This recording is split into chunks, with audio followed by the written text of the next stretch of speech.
Le crearon un hashtag, lo mencionaba hace rato, AMLO misógino. Yo digo que qué bajo han caído. Ahora resulta que el presidente Andrés Manuel López Obrador no va a poder diferir de la opinión de una académica como Denise Dresser, como una periodista como Azucena Oresti, no va a poder decir lo que ha dicho de Carmen Aristegui porque lo van a tildar de misógino. Me parece hasta ridículo, Horacio, pero bueno, es la oposición y es lo que tenemos. Mira, yo creo que aquí hay muchos intereses. Hay una periodista con una labor como a Susana Oresti, que nadie le quita la labor que ha hecho a lo largo de los años que ha trabajado. Y, y yo creo que aquí el hecho de que el presidente se defienda de todas estas cosas que son a diario ya.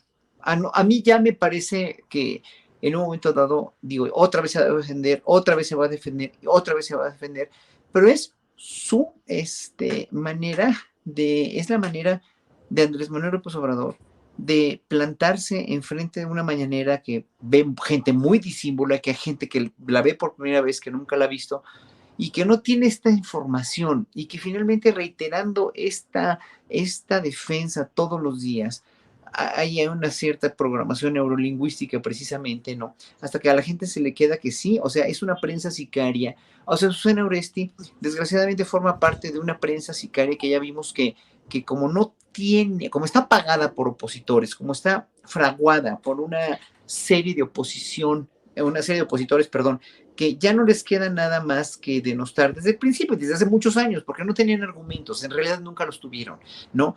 Tenían el poder y con eso detentaban el poder y ya era su gran argumento, voy a hacer lo que me dé la gana para robar y saquear el país y aparentar que lo tengo medio bien administrado. Bueno, llega López Obrador a la presidencia y entonces aquí finalmente, como nunca tuvieron una propuesta, como toda la inercia de la riqueza del país fue llevada finalmente a un fin total y absolutamente mezquino y enfermizo, que fue el saqueo del país.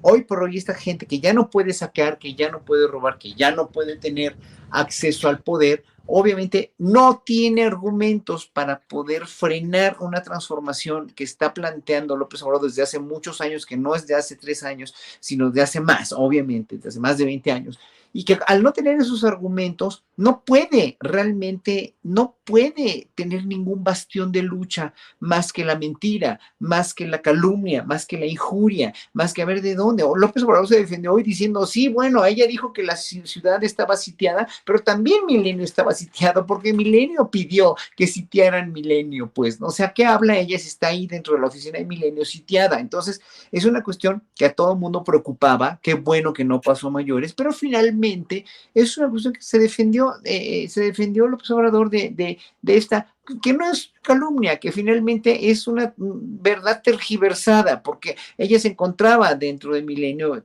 también con bardas, ¿no? Entonces, obviamente ya a partir de esa defensa del presidente, de esa contradicción, ¿no?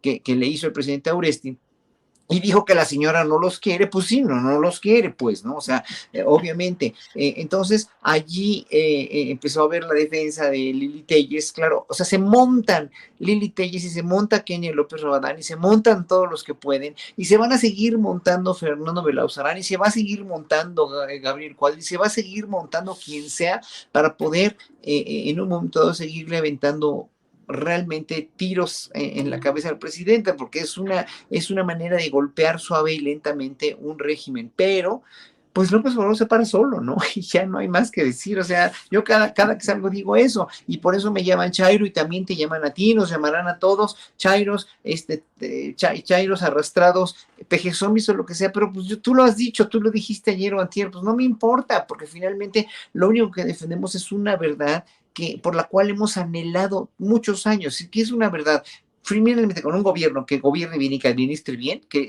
lo está demostrando que lo está haciendo, y número dos, con una prensa que no sea sicaria y que no sea golpista a partir de quienes les pagan también, que son los que son golpistas y que quieren ver a Andrés Manuel fuera del poder para ellos, que es que volver a gobernar no les va a salir porque el pueblo no se chupa el dedo y no les va a salir tampoco porque no tienen proyecto. O sea, imagínate, Vicente, imagínese, doctora, que gobiernan el sexenio que entra, si sale Andrés Manuel, cuando salga Andrés Manuel López Obrador o después de la revocación del mandato, que no lo pueden hacer, pero en 2024 llega otro al poder, un prianista, o llega a abrir Cuadri, como tú decías, al poder. ¿Qué propuesta va a tener este señor? ¿Qué propuesta va a tener, no sé, Belauzarán? ¿Qué propuesta va a tener bueno, ya hasta como dice Agustín Laje, el pobre muchacho, ultraderecha, de la nueva ultraderecha, llega Eduardo Verástegui al poder, por favor,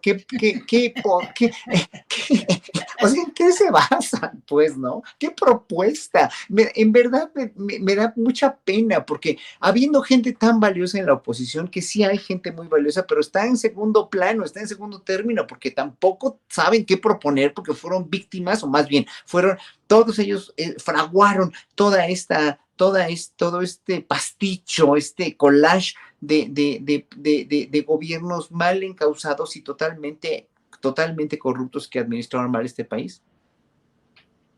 ¿Cómo ves esta situación tú? Una nueva controversia, bueno, generada por la reacción de la oposición, ¿no?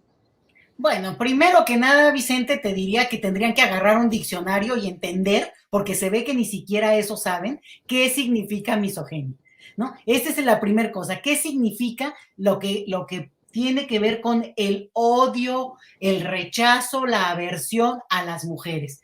Y si algo no tiene López Obrador, es eso. Puede no tener la comprensión a la altura de la complejidad que este movimiento feminista tiene. Yo sí creo, Yo sí creo que hay todo digamos, una construcción que incluso no está en el tiempo, ¿no? Un poco lo que yo decía, y que no tiene que ver solo con que sea hombre, también tiene que ver incluso con toda una apuesta de desde dónde está viendo él esta cuestión de las desigualdades y de digamos, el combate a la pobreza, por ejemplo, o a la desigualdad. Entonces, creo que la primera cosa es la construcción ficticia que engaña cuando nos dicen que es una cuestión de misoginia.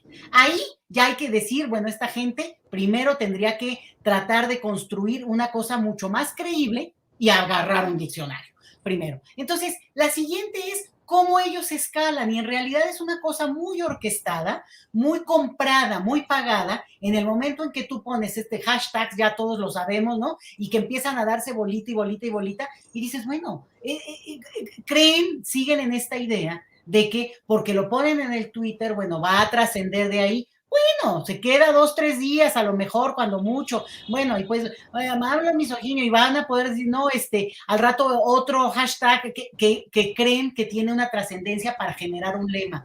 ¿Cuál es el lema? ¿Cuál es la profundidad de eso? Ahora, el argumento es que mencionó a la conductora Uresti. Bueno, yo creo que lo que hizo es hacer mención del manejo muy tergiversado, y que yo creo que ahí entramos a una cuestión bien interesante, y es como muchas veces no son solo las palabras, ni siquiera lo que se está diciendo, sino la manera como lo decimos, y digo, todos, porque es una construcción donde las palabras, las intenciones, las sonoridades como se utilizan, tienen que ver con el discurso que estamos construyendo. Puedo estar diciendo, tú eres experto en esto cuando dices, oigan que es una ironía, no se me vayan, no, porque a veces la gente no logra captar y hay que traducírselos. Pero en el caso era muy claro el tono con el que ella dice, no, el miedo que tienen y están bombardeando todo, ¿qué estará pasando? ¿No?